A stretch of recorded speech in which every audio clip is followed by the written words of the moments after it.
Hi guys, I'm just showing you my shirt. That sort of explains it to me. I'm responding to the Brian Cormack Carr's AM/PM tag. So the tarot practice that I have in the morning and in the evening, and also now I will sort of elaborate. I don't call myself a pagan. I don't really put myself in any sort of labeling. I guess the t-shirt sort of says it all.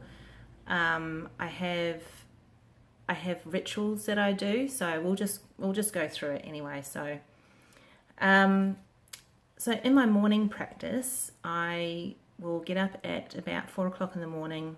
I work 5 days a week, so I have embedded this, and it hasn't always been like this. It's been quite an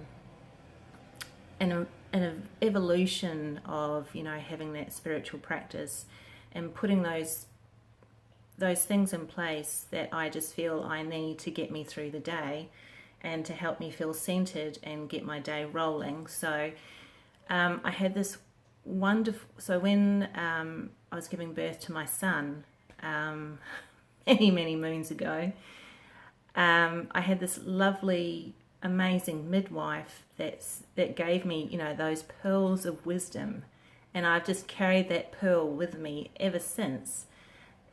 She said, you have to get yourself ready first. If you don't get yourself ready, and it's so hard when you've got a newborn, just to think about yourself, because all you want to do is just think about your child and their needs first. But you are not going to be any good if you don't fulfill yourself first. And that was so hard to do. And anyway, I won't go into that too much. So yeah, that pearl has just stuck with me. So even now, almost 20 years later, I have gotten up early, probably not as early as what I have done recently, but especially when my son was younger and I was taking him to school and, doing all those kinds of things, getting up early was that time period that I had to myself, and I had that peace and quietness, which I absolutely love, and it makes me feel like I can start my day right. So I get up early in the morning, I have my shower, get ready for work, have breakfast, and I've actually got a video where I've done in my self-care series of my little meditation area that I have. So if you want to check that out, you can go and check it out. So and I explain it a little bit more there. So I make my bed, and then I feel like I'm sort of ready to sort of sit down and meditate. So I'll do that in my meditation tent, which you can have a look at. And then I sort of go about my day. So, but I'll also, I don't know if you can see it. Hang on, I'll just change my little selenite tower there. I put that on first thing in the morning when I wake up. So this is not my bedroom, it's my, my spiritual room / office where I do all my art stuff and tarot stuff and things. So I'll put that on, and it's on like a little light disc, and the lights sort of are like rainbows, and it interchanges, and it's just stunning. So when it's first thing in the morning, I'll light that up, and it just does this magical kind of rainbow vibe. I also put on my oil diffuser, which is going on at the moment, and sort of thinking about it, I think my morning practice is more involved than my PM practice. So it's like I'm just putting in all these steps to sort of feel a bit more centered. My meditation in the morning is probably not very long either, maybe 2 or 3 minutes. But before that, sorry, I have to back it up, but I just remembered, because so many things you just do so automatically, because it's just been ingrained. You've been doing it for so long. But this is a new practice that I've sort of taken in on board this year. And I grabbed this little snippet from Elise Wildmoon Woman, and it was just as you open your eyes when you're still in bed and you're just sort of, you know, moving about, and is to just say these affirmations in your head, like saying, I am intelligent, I am worthy, I am loved. And I just say that even before I've gotten out of bed. And it's another one where you're just putting all those intentions in place. I have done different types of meditations, like chanting meditations, and I like listening to guided meditations as well.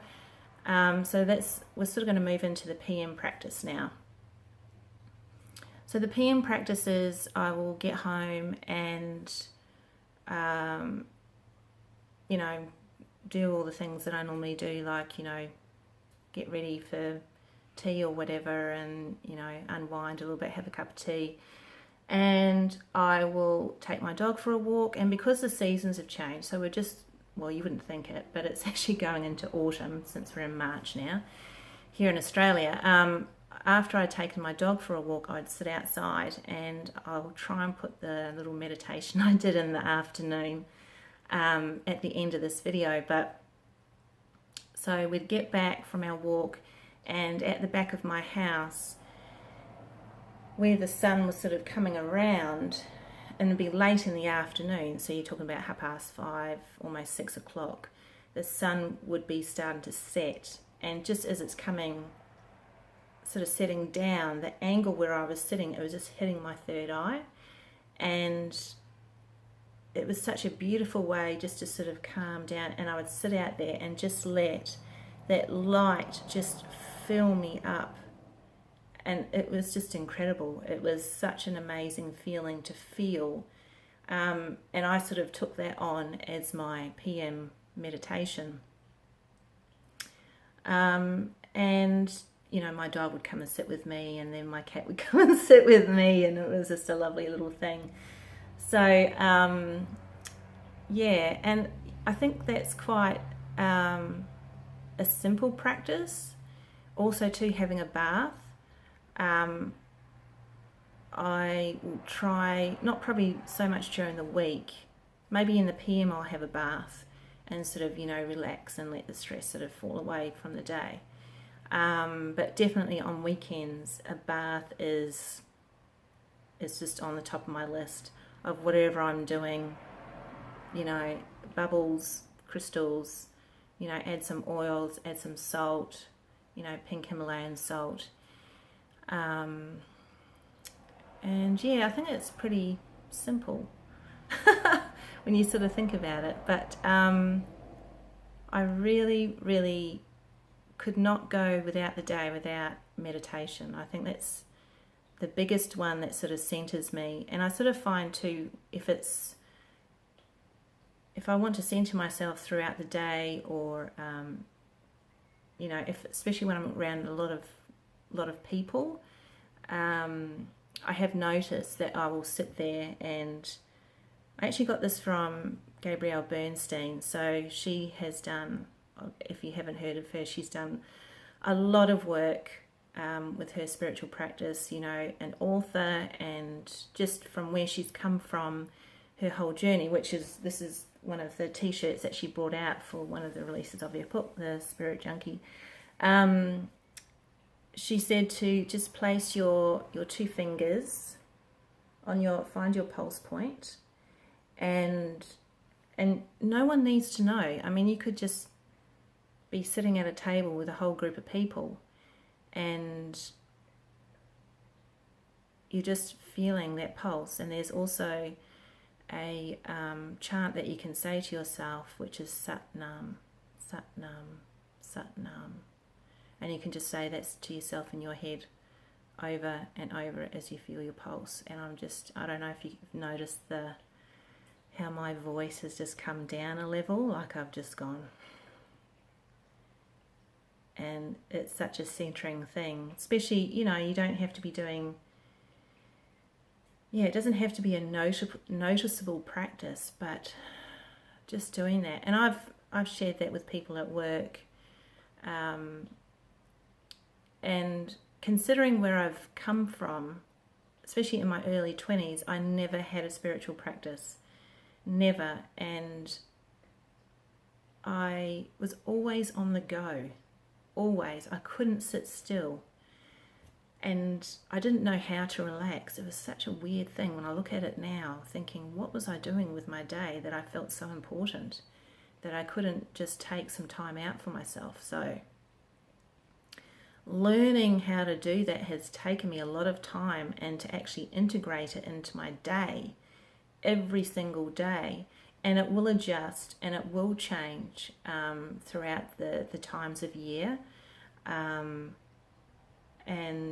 you know, I have altars throughout my house. I've got a lovely Buddha on the wall over there. And, you know, I've got my Shakti mat, which I stand on, which is like a little bed of nails. And everywhere I look is just a sign to say how much I appreciate my spiritualness.